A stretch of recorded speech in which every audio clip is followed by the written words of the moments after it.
Bab 92. Siapa kamu?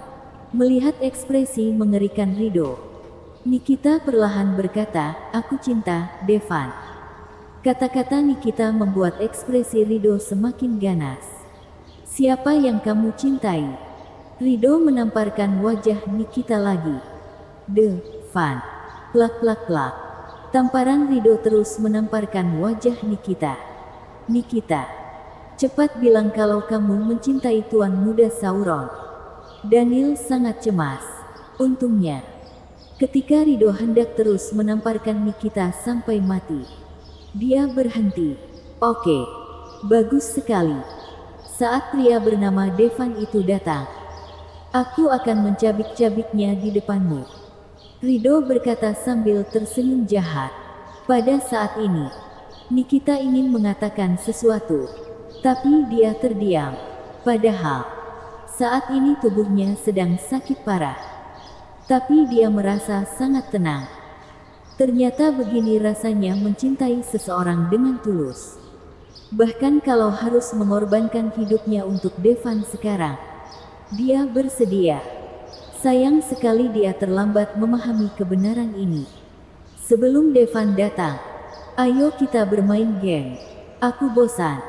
Bawa orang itu ke sini." Rido bertepuk tangan.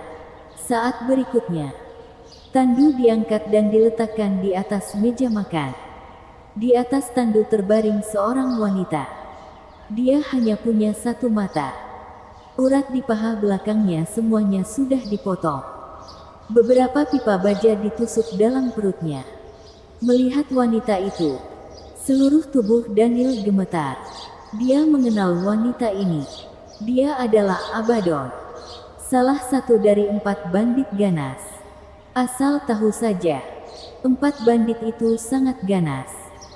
Bahkan ketika keluarga Simora berada di masa jayanya, mereka tidak berani cari masalah dengannya. Tapi sekarang, Abaddon yang agung dan kejam berada dalam kondisi seperti ini. Seperti daging di atas talenan. "Kamu lihat, ini adalah nasibmu kalau tidak mematuhiku, Nikita. Kalau saja kamu tidak cantik sempurna dan aku tidak mau menidurimu, apakah menurutmu kamu masih bisa sepenuhnya berada di depanku sekarang?" Rido terus bicara. Dia berjalan ke arah Abaddon. Dia mengarahkan jarinya tepat di mata Abaddon yang lain. "Ah!" Abaddon tiba-tiba menjerit kesakitan. Ketika dia membuka mulutnya, Daniel sadar bahwa setengah dari lidahnya sudah hilang. Itu tidak seperti sudah dipotong, tapi seperti putus karena digigit sesuatu. "Itu benar. Aku menggigit lidahnya." Rido tersenyum gila. Pada saat berikutnya, dia menempelkan jarinya ke mata Abaddon. Abaddon tiba-tiba pingsan karena kesakitan. Adegan ini membuat takut semua orang yang hadir. Tuan Muda Sauron ini terlihat biasa-biasa saja, tapi tidak ada yang pernah menyangka kalau dia sangat kejam. Nikita gemetar ketakutan. Saat ini, dia menunggu kedatangan Devan. Tapi di lain sisi juga dia tidak ingin Devan datang. Ada dilema di dalam hatinya.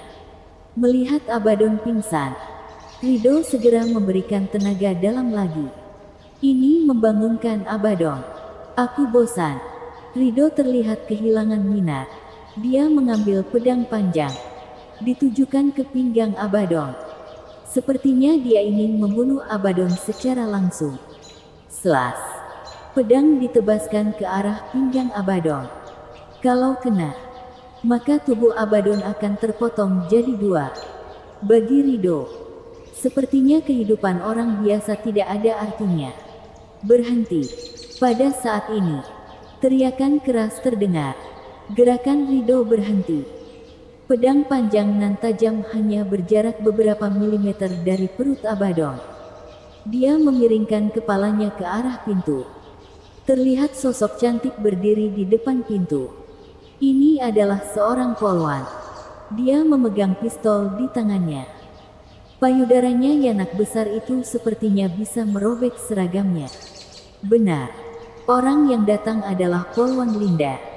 Meskipun demikian, Daniel tahu bahwa tidak ada gunanya melapor ke polisi. Tapi dia tetap melapor ke kantor polisi. Linda sedang bertugas di dekat daerah ini. Jadi dia datang lebih dulu. Begitu dia masuk, dia melihat kejadian mengerikan. Jadi dia segera mengeluarkan senjatanya. Melihat Linda menodongkan pistol ke arahnya, tidak ada perubahan ekspresi di wajah Rido. Dia menatap Linda dengan penuh nafsu. Tatapannya menikmati keindahan tubuh Linda. Tidak pernah mengira bahwa ada wanita cantik yang akan datang dengan sendirinya ke sini. Namun, target Rido adalah Nikita. Jadi sekarang dia tidak memiliki ketertarikan seksual pada Linda. Melihat bahwa pihak lain tidak hanya tidak meletakkan pedang di tangannya, tapi juga menatapnya dengan tatapan menjijikan. Linda tiba-tiba berkata dengan kesal, "Segera letakkan pedang itu." "Gimana kalau aku tidak mau?" Rido menjawab, "Akan kutembak kalau masih terus menolak. Coba tembak saja kalau mau." Rido tidak takut sama sekali. Melihat Rido mengabaikannya, Linda melepaskan tembakan ke jendela sebagai peringatan. Rido menggelengkan kepalanya dengan jijik. Dia mengabaikan Linda. Dia mengarahkan pedang panjang ke arah Abaddon lagi. Bermaksud melanjutkan apa yang belum selesai sebelumnya. Melihat hal ini, wajah cantik Linda terlihat penuh emosi. Dia akhirnya menarik pelatutnya. Dor, klang. Dua suara terdengar hampir bersamaan. Semua orang melihat kejadian ini. Karena, tepat setelah tembakan Linda, pelurunya tidak mengenai Rido. Peluru yang ditembakkan dipotong jadi dua oleh Rido dengan pedang di tangannya. Pada saat ini, semua orang benar-benar menyadari kekuatan Rido. Polwan. Karena kamu mau main, ayo kita main sekarang. Senyum jahat muncul di wajah Rido. Pada saat berikutnya, dia muncul tepat di depan Linda. Sebelum Linda sempat bereaksi, dia merasa tubuhnya mati rasa. Kemudian terkulai lemas.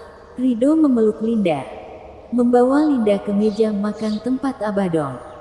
Kemudian, dia mengambil pedangnya lagi. Lalu, pedang diarahkan ke pinggang kedua orang itu. Bersiap untuk memotong keduanya secara bersamaan. Linda terlihat sangat takut. Dia tidak tahu bagaimana bisa ada orang yang sangat jahat di dunia ini. Nampaknya nyawa manusia tidak ada artinya di tangan mereka.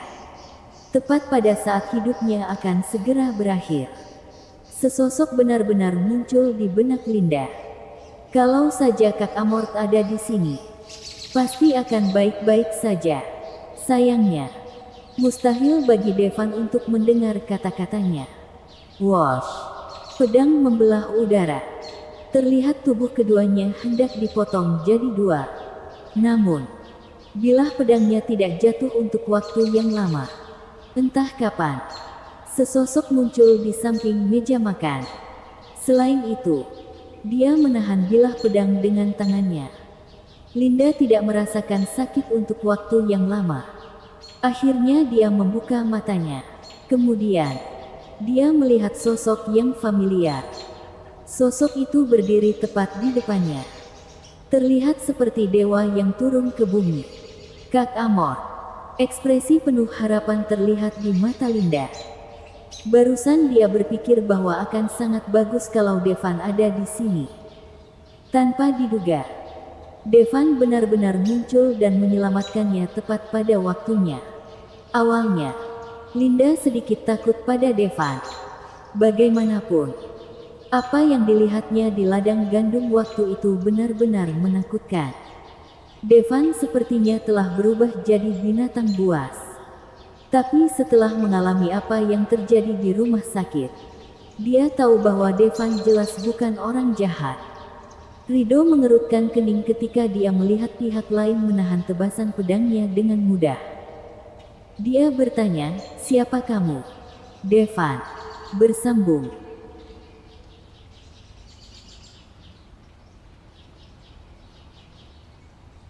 Bab 93. Master Devan.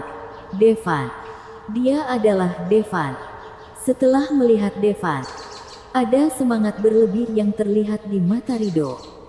Meskipun dia tidak menggunakan tenaga dalamnya sama sekali sekarang, Devan bisa menahan tebasannya. Itu menunjukkan bahwa kekuatan Devan tidak lemah. Tidak heran dia bisa membunuh murid Dewa Perang. Sangat disayangkan untuk murid Dewa Perang itu. Meskipun sangat berbakat, tapi dibandingkan dengan para jenius dari keluarga tersembunyi yang ada, mereka masih jauh tertinggal. Oleh karena itu, Rido sama sekali tidak menganggap serius Devan. Devan, kamu. Melihat Devan benar-benar datang, ekspresi senang terlihat di mata Nikita. Dia mengira Devan datang ke sini untuknya. Melihat Devan datang untuk menyelamatkannya, Nikita merasa bahwa dia sudah bisa mati tanpa penyesalan. Kamu Devan. Rido menatap Devan, seolah ingin melihat apa bagusnya Devan ini.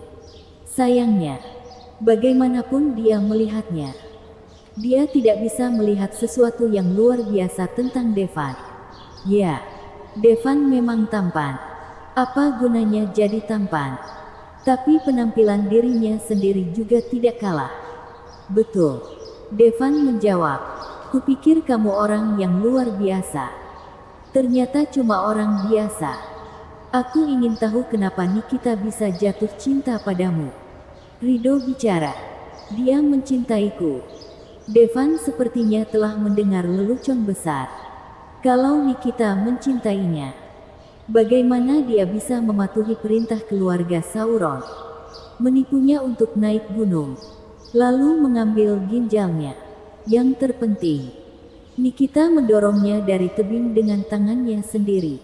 Rido, tidakkah kamu ingin aku mengatakan aku mencintaimu? Oke, akan kukatakan sekarang. Aku mencintaimu. Tolong lepaskan Devan, kata Nikita tiba-tiba. Ketika Rido mendengar ini, ekspresi main-main terlihat di wajahnya. Dia berkata, kenapa, Nikita, pada saat ini, kamu masih ingin melindunginya? Apakah menurutmu aku akan melepaskannya? Devan, cepat lari. Oke. Kejadian sebelumnya membuat Nikita ketakutan. Dia merasa bahwa Devan jelas bukan lawan Rido. Melihat ekspresi cemas Nikita, Devan juga terkejut. Nikita sebenarnya peduli pada dirinya sendiri. Itu palsu. Itu pasti palsu. Tidak peduli apa yang dilakukan Nikita. Kerugian yang dia timbulkan pada Devan lebih nyata. Mustahil bagi Devan untuk mempercayainya lagi. Abaddon. Saat ini, Gavin juga melihat Abaddon yang sudah disiksa secara tidak manusiawi.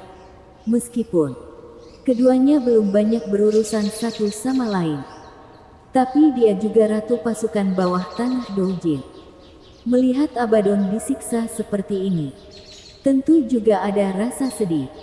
Mendengar suara Gavin, ekspresi gembira terlihat di wajah pucat Abaddon.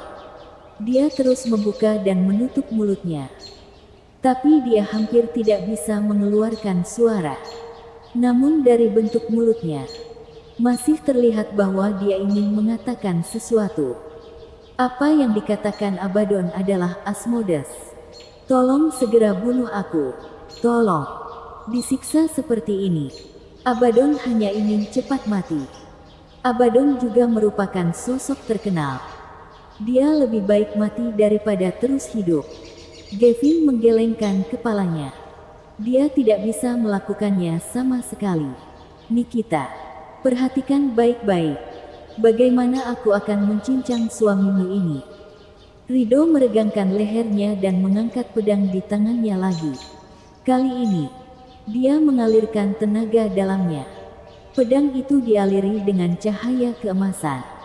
Tenaga dalam terlihat, sudah jelas. Kekuatan Rido telah mencapai tingkat gold.